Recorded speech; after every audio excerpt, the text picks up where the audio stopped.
Bismillahirrahmanirrahim.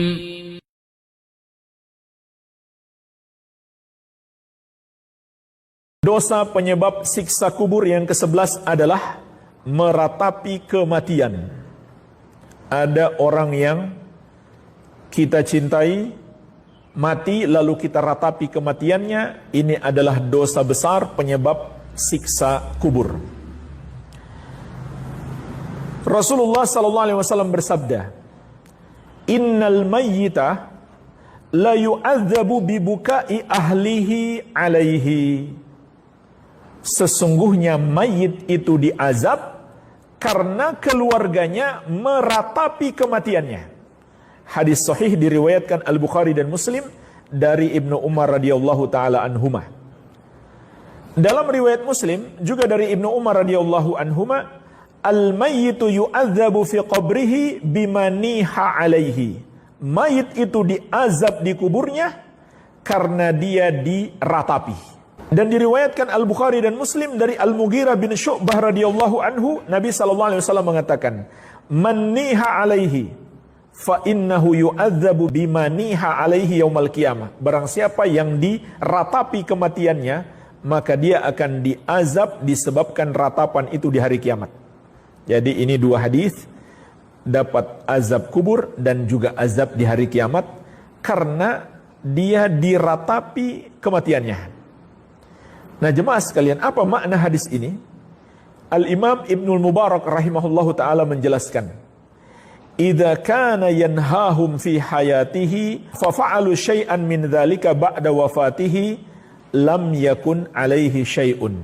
Maksud hadis ini, dia diazab karena diratapi oleh keluarganya apabila semasa hidupnya dia tahu mereka suka meratapi mayit, tapi dia enggak menasihati mereka. Dia enggak melarang mereka. Atau lebih parah lagi kalau memang dia yang mengajarkan, dia yang menganjurkan perbuatan itu, maka karena itulah dia diazab. Adapun kata Ibnul Mubarak rahimahullah, jika dia sudah melarang mereka namun mereka tetap melakukannya, maka tentu dia tidak mendapatkan dosa dan dia tidak akan diazab kalau di dunia dia sudah berusaha melarang mereka. Karena Allah berfirman, "Wala taziru waziratu wizra ukhra." Seseorang tidak akan menanggung dosa orang lain. Iya. Nah, jemaah sekalian, seperti apa meratapi mayit itu? Bentuk-bentuknya seperti apa? Di antaranya disebutkan dalam riwayat Muslim dari Abu Musa Al-Asy'ari radhiyallahu anhu. Beliau mengatakan, "Inna Rasulullah sallallahu alaihi wasallam bari'a minas saliqah wal haliqah wasyaqah." Sesungguhnya Rasulullah sallallahu alaihi wasallam berlepas diri dari wanita yang ketika ditimpa musibah dia histeris, meraung-raung, menangis dengan suara keras, memotong rambut dan mencabik-cabik pakaian. Jadi dalam hadis ini dijelaskan 3 bentuk meratapi mayit. Dan disebut yang melakukan itu adalah wanita. Maksudnya kebanyakan yang melakukannya wanita. Mungkin saja ada laki-laki tapi jarang. Kebanyakan yang melakukan itu wanita, dan subhanallah sampai hari ini masih seperti itu. Iya kan? Antum sering lihat ada seorang wanita, mungkin anaknya wafat atau saudaranya, ayahnya wafat, dia menangis histeris. Masih terjadi. Makanya Nabi sallallahu alaihi wasallam mengingatkan di sini wanita. Tapi ancaman ini juga berlaku bagi laki-laki. Dalam hadis ini sebutkan 3. Dia menangis sambil berteriak-teriak dengan suara keras. Menangis boleh, tidak masalah. Nabi sallallahu alaihi wasallam pun menangis ketika wafat Ibrahim, putra beliau sallallahu alaihi wasallam. Jadi menangis boleh. Yang terlarang adalah sambil teriak-teriak atau histeris, meraung-raung dengan suara keras. Ini yang pertama. Yang kedua, memotong rambut. Jadi karena ditimpa musibah, karena saking sedihnya atau kecewa, rambutnya pun dia potong karena itu. Maka ini termasuk meratapi mayit. Yang ketiga, mencabik-cabik pakaian. Mencabik-cabik pakaian. Iya. Kemudian bentuk yang lain, Disebutkan dalam hadis Ibnu Mas'ud radhiyallahu anhu, diriwayatkan Al-Bukhari dan Muslim. Rasulullah sallallahu alaihi wasallam bersabda, "Laisa minna man latamal khududa wa syaqqal juyuba wa da'a bid'awal jahiliyah." Bukan bagian dari kami, kata Nabi sallallahu alaihi wasallam, ketika ditimpa musibah kemudian seseorang menampar-nampar pipi atau dia menyakiti dirinya sendiri, merobek-robek pakaian, dan menyeru dengan seruan jahiliyah. Jadi dalam hadis ini juga disebutkan 3 saat ditimpa musibah. Yang pertama, menyakiti diri sendiri, dan itulah yang dilakukan oleh orang-orang Syiah setiap tanggal 10 Muharram untuk meratapi kematian Al-Husain. Orang-orang Syiah setiap tanggal 10 Muharram mereka buat ritual menyakiti diri sendiri untuk meratapi kematian Al-Husain. Padahal yang diperintahkan kepada kita disunahkan untuk berpuasa tanggal 9 dan 10 Muharram, bukan membuat ritual atau perayaan untuk menyakiti diri. Dan sebenarnya yang mereka lakukan itu adalah kepalsuan, sebab mereka penyebab kematian Al-Husain bin Ali bin Abi Thalib radhiyallahu taala anhuma, dan Al-Husain berlepas diri dari perbuatan mereka.